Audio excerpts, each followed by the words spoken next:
बाबा लंदन से जल ढारे आवतानी सुनी बाबा लंदन से भोले बाबा हो राउर स्वागत करो चंदन से मिलेला सुख सबके रउरे हो वंदन से जल ढारे आवतानी सुनी बाबा लंदन से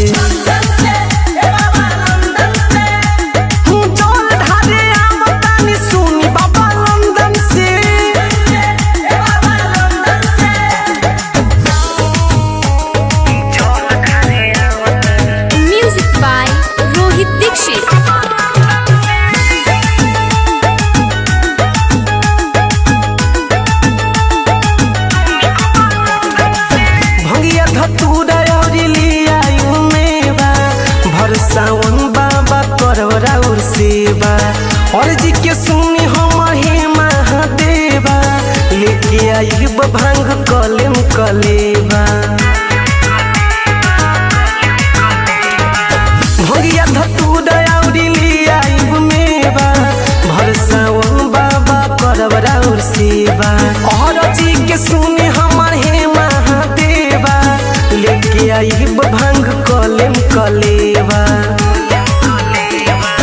हे अर भंगी हम आवतानी दंदन से जुटल संगे हो बाबा हमारो हो बंधन से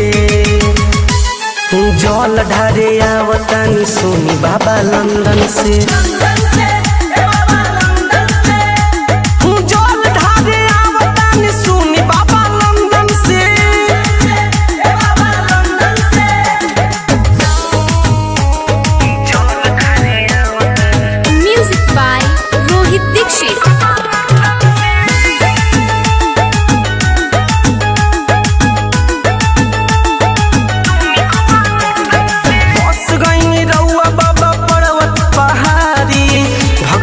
झूठ गईला रौरे दुआरी